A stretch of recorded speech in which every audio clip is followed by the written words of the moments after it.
Hello tout le monde et bienvenue dans cette nouvelle vidéo. Aujourd'hui on se retrouve, comme vous l'avez vu au titre, pour parler de mon poste à l'hôpital. En fait ce que j'ai décidé c'est que j'allais faire un chit chat make-up, donc comme ça je me prépare et en même temps je vais discuter avec vous de mon poste à l'hôpital, vous expliquer un petit peu comment ça fonctionne, qu'est-ce que j'y fais, voilà tout ça. Donc on va commencer de suite. J'ai pris des petites notes juste ici en espérant de ne rien oublier. Donc on va commencer et en fait voilà, je vais me maquiller et puis je vais parler avec vous de ce poste. Alors je vais commencer par appliquer ma base.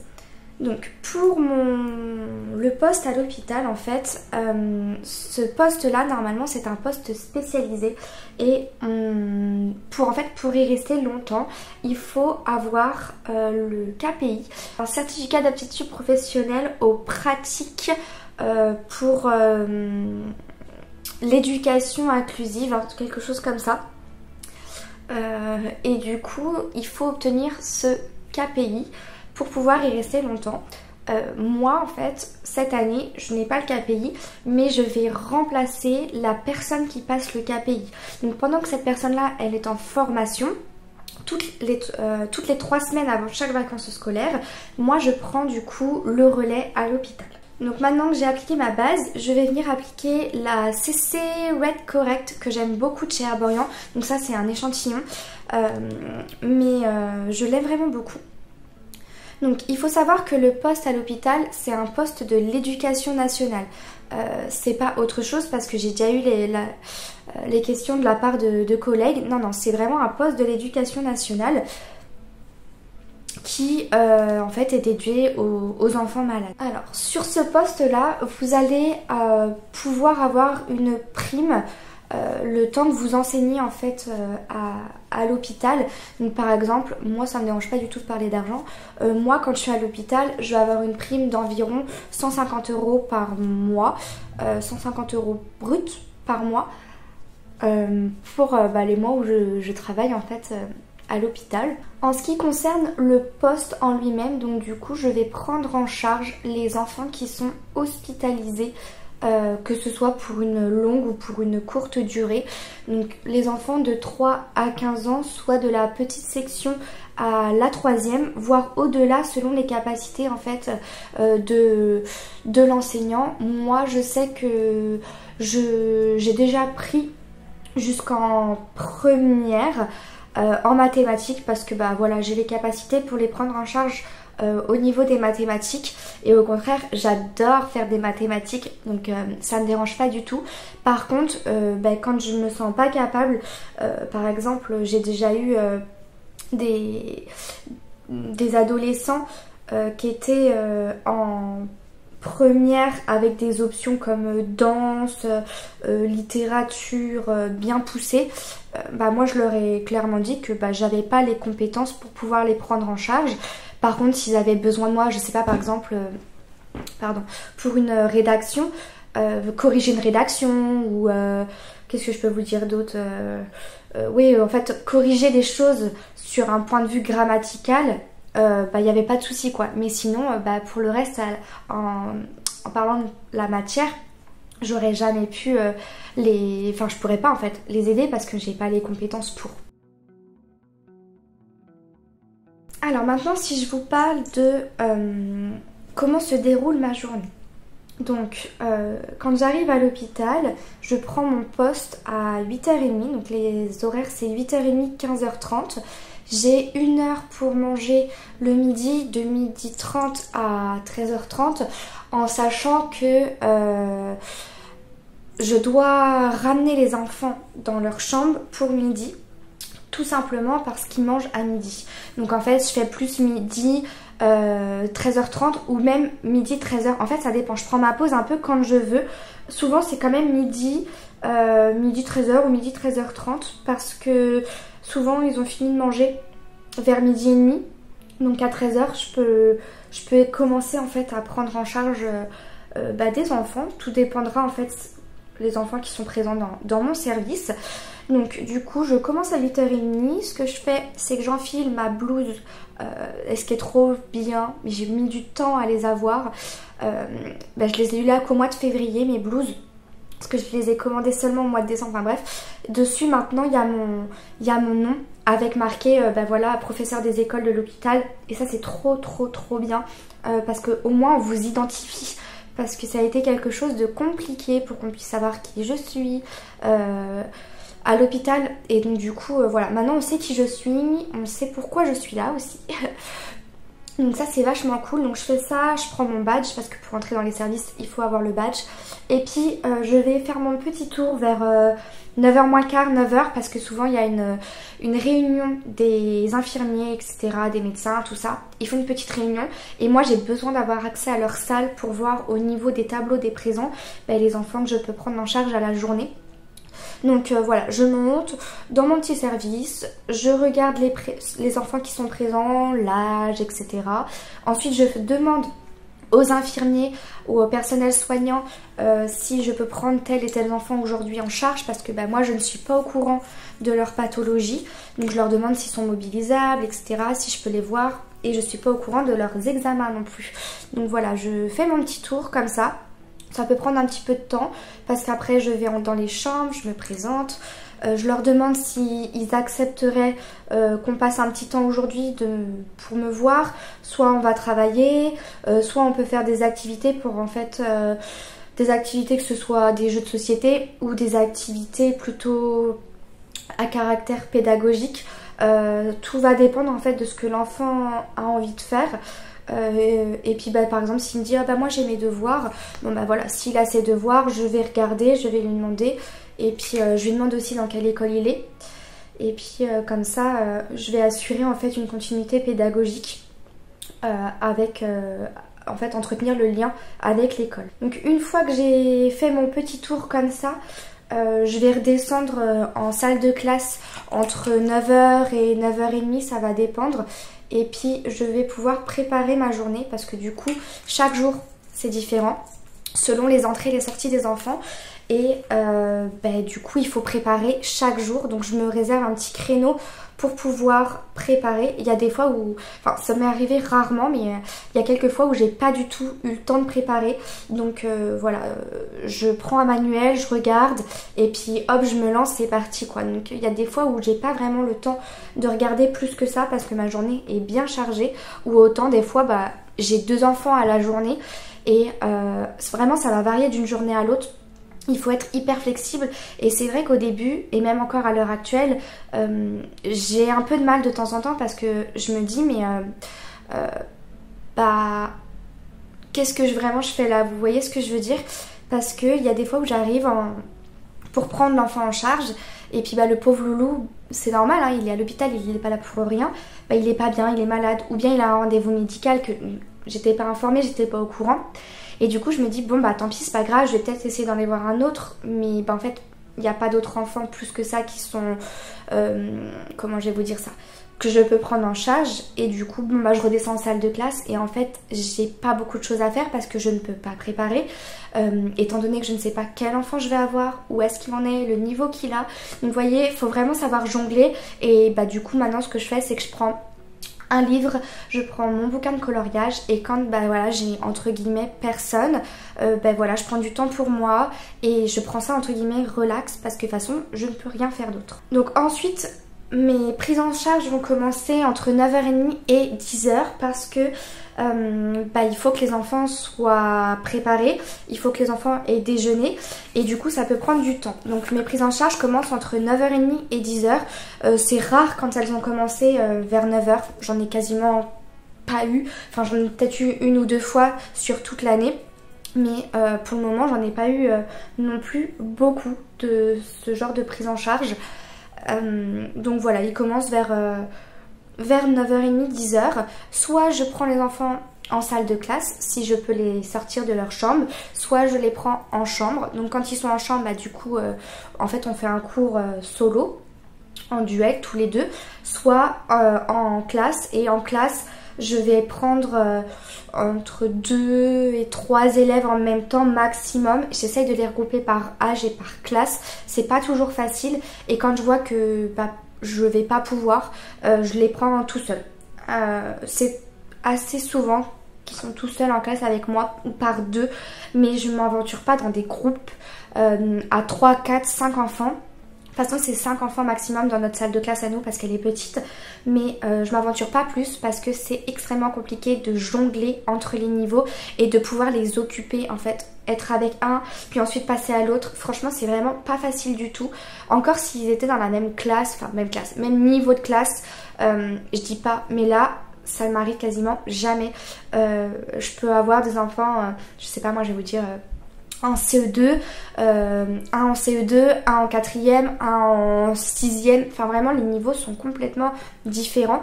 Donc il faut s'adapter à chacun. Donc je préfère vraiment faire du contenu qualitatif avec un que d'en prendre plusieurs et en fait être complètement perdu puis que l'heure entre guillemets ne leur serve pas à grand chose. Après il y a des fois il y a des horaires alors là je ne l'ai pas fait pour le mois de février mais les mois d'avant. Ce que j'avais fait, c'est que une fois par semaine, je mettais une heure d'activité artistique ou quelque chose comme ça. Et donc je regroupais plusieurs enfants dans la salle de classe, donc 5 enfants imaginons. Et soit on faisait donc activité artistique, soit jeux de société. Et en fait ça leur permet d'être ailleurs que dans leur chambre et de pouvoir souffler et voir autre chose tout simplement parce que d'être tout le temps enfermé dans leur chambre, c'est pas facile pour eux, ça leur mine vite le moral, donc voilà, je suis aussi là pour ça. Alors ensuite, donc à midi, comme je vous ai dit, je les redescends dans le service.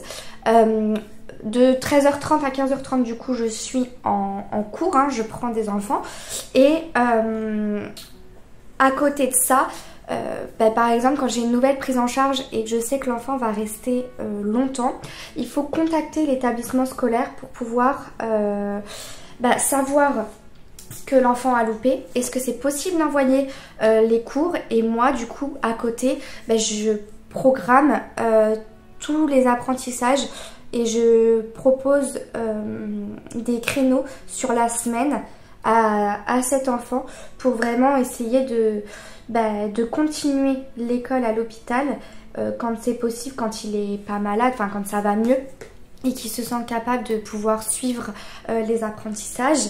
Et puis comme ça, quand il retourne à l'école, il est moins perdu et puis il a quand même moins de choses à rattraper. En fait, on continue ce suivi pédagogique quand c'est possible. Au niveau du contenu des cours des enfants, donc soit l'enfant va avoir ses cours, donc comme c'est comme ça c'est génial parce que on peut directement travailler avec ce qui est fait en classe. Soit l'enfant va avoir accès à son ENT, donc ça c'est souvent quand ils sont au collège. Pareil, c'est cool quand les profs mettent, quand ils mettent pas, mais par exemple ils vont juste mettre la notion, je sais pas moi, imaginez en français, ils font les propositions subordonnées. Moi ce que je vais faire c'est que on a une grande bibliothèque dans notre salle de classe avec plein de manuels. Je vais prendre un manuel de français et puis on va travailler dessus comme si on était en classe. Ou bien quand l'enfant n'a rien du tout, soit je demande aux parents s'ils peuvent ramener, ou si les parents n'ont pas, je vais proposer en fait à l'enfant qu'on revoie des choses avec lesquelles il a eu des difficultés en classe, donc je vais lui apporter en fait un soutien. Ou bien si c'est une journée ou deux, je peux lui proposer des activités, donc soit des jeux de société, on fait ça ensemble, ou des activités pédagogique. Je sais il y en a que j'adore, par exemple pour le fin de CP, CE1, j'adore le jeu style labo. Je sais pas si vous connaissez, mais en gros c'est un jeu de 7 familles avec des syllabes. Enfin franchement je trouve ça formidable et il y a plein de petits jeux comme ça. Et à l'hôpital on fait surtout du français et des mathématiques, les fondamentaux, pour maintenir ce qui est fait en classe là-dessus. Et du coup on a plusieurs on va avoir en fait plusieurs jeux et c'est vraiment bien. En fait je découvre l'apprentissage avec le jeu en dehors de l'école maternelle.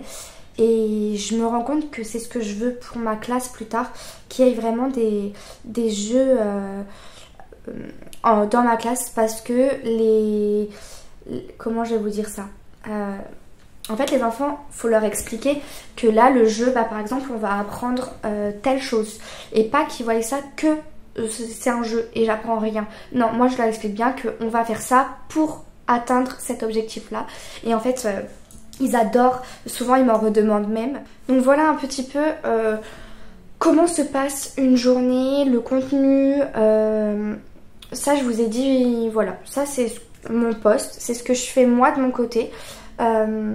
C'est vrai qu'on connaît pas, enfin on n'en parle pas assez de ces postes un peu, enfin pas un peu, juste de ces postes spécifiques où il faut une spécialité. Je trouve qu'on n'en parle vraiment pas assez, et il faudrait peut-être un peu plus en parler, parce que je trouve que c'est quand même, ça a quand même une place, c'est quand même super important.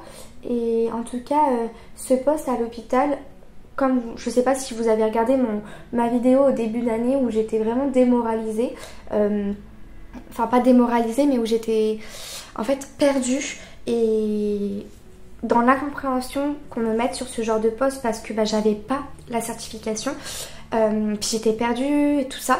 Et en fait maintenant que j'ai passé exactement 3 périodes à l'hôpital, je me rends compte que on va pas dire non plus que j'aime vraiment beaucoup, mais que j'apprécie.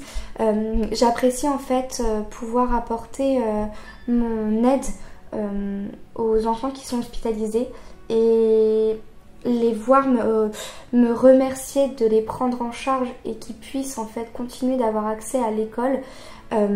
C'est juste magnifique et formidable. J'ai eu même mon premier cadeau d'une enfant qui m'a offert un joli bracelet pour me remercier en fait de l'avoir prise en charge et de lui avoir permis en fait de garder ce lien avec l'école, et ça lui changeait vachement les idées. Elle était tellement contente de me voir. C'est super joli, c'est la meilleure chose en fait, que de se sentir utile dans son métier. Alors du coup, pour un petit peu clôturer cette vidéo, je voulais vous faire part de ce que ça m'a apporté. L'année n'est pas terminée, mais je vois déjà des choses en fait qui ont changé dans ma vie, entre guillemets, dans ma vie courante et dans ma façon de penser. Ça m'a apporté énormément de choses en fait d'enseigner à l'hôpital, parce que comment je vais vous dire ça, je me rendais pas compte du nombre d'enfants malades autour de moi. Vraiment c'est quelque chose qui m'a énormément touchée, et ça m'a aussi beaucoup ouvert les yeux en me disant que fallait lâcher prise et que je me prenne moins la tête pour certaines choses. Je sais pas comment vous expliquer, mais enfin voilà, de relativiser, et puis même dans ma façon d'enseigner, ça m'a aussi changé dans le sens où comment je vais vous dire ça, je vois plus les choses de la même façon, en sachant que il y a tout ce petit monde qui existe. Je savais que ça existait, mais là je me suis vraiment rendu compte que y en a qui étaient là et qui souhaitaient avoir accès à l'enseignement, et vraiment je sais pas, ça m'a vraiment changé dans ma façon de penser, dans ma façon d'enseigner. Je ne sais pas exactement comment vous l'expliquer, mais ça m'a apporté énormément de choses cette année. Comme je vous ai dit, l'année n'est pas finie, mais là il me reste 3 semaines au mois d'avril, et dans ces 3 semaines là il y a 2 jours qui sautent, donc on va dire sur 12 jours il m'en reste que 10, et ça a été quand même une belle expérience, une expérience qui m'a permis de grandir et de voir les choses différemment. Et en fait je me suis aussi rendu compte que comment je vais vous dire ça, que j'ai beaucoup aimé prendre en charge différents enfants, même que ce soit du collège, notamment en français et mathématiques, même si je suis pas fan d'enseigner le français au collège, je préfère les mathématiques.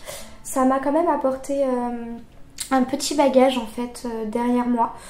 J'ai vu plein de niveaux, ça m'a permis de pouvoir revoir ce qui était fait au collège, d'avoir une vue d'ensemble parce que j'ai fait tous les niveaux au collège. Et puis aussi ça m'a permis de me rendre compte que j'adorais prendre en charge les enfants allophones qui ne parlent pas français. C'est le deuxième enfant que je prends en charge dans ma carrière, donc en 2 ans et demi d'ancienneté.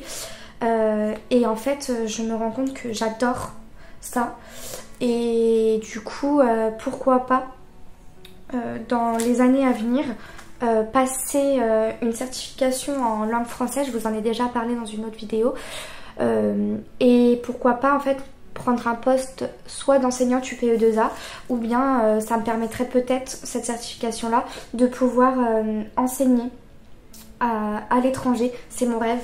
Donc voilà, c'est tout ce que je voulais vous dire dans cette vidéo. Je vais finir mon maquillage en mettant, je pense, un gloss paillettes comme ça me va bien. C'était un peu une vidéo voilà, vraiment blabla. Je vous parle de ce poste que pas beaucoup de personnes connaissent, que je ne connaissais pas, enfin à moitié. Et ben écoutez, voilà, ça m'a fait plaisir en tout cas de pouvoir vous parler de ce genre de poste, de vous dire que bah voilà, ça m'a apporté pas mal de choses, que je suis contente de l'avoir eu, même si c'était pas le cas au début d'année et que j'étais complètement perdue. En fait au final je suis contente de l'avoir eu, d'avoir eu cette expérience là, comment je vais vous dire ça, d'avoir mis de côté mon a priori et de m'être lancée. Le seul, comment je peux dire ça, la seule petite chose que j'apprécie pas dans ce poste, c'est le poste de remplaçante sur les autres semaines. Après quand c'est des remplacements où je reste plusieurs jours, j'aime bien, mais quand c'est un jour par-ci, un jour par-là, changer tout le temps d'école, j'apprécie pas. Ça m'a aussi permis de pouvoir voir plusieurs écoles pour le mouvement, de voir plusieurs niveaux. Là j'ai fait tous les niveaux, hein. De la petite section à la 3e, j'ai tout fait en 1 an. Enfin en 1 an, attention c'est pas fini, mais j'ai tout fait. Sauf les postes par exemple, tout ce qui est... Bah, j'ai pas fait l'ULIS et c'est tout parce que j'ai déjà fait la SECPA, j'ai fait les REA. Voilà, en fait en quelques mois j'ai vu plein de choses, j'ai balayé énormément de choses et je sais ce que je veux, plus ou moins, et je sais surtout ce que je ne veux pas avoir. Et bah voilà, en fait ça a été une grande expérience et du coup ça m'a permis de me projeter dans l'avenir et de savoir bah, ce que je veux et ce que je veux pas. Bon bah écoutez tout le monde, c'est tout pour cette vidéo blabla. Prenez soin de vous et puis nous on se retrouve dans une prochaine vidéo. N'hésitez pas à liker celle-ci si ça vous a plu et à me dire en commentaire ce que vous en avez pensé. Et si vous avez des questions sur ce type de poste, bah n'hésitez pas. Voilà, allez, gros bisous, ciao.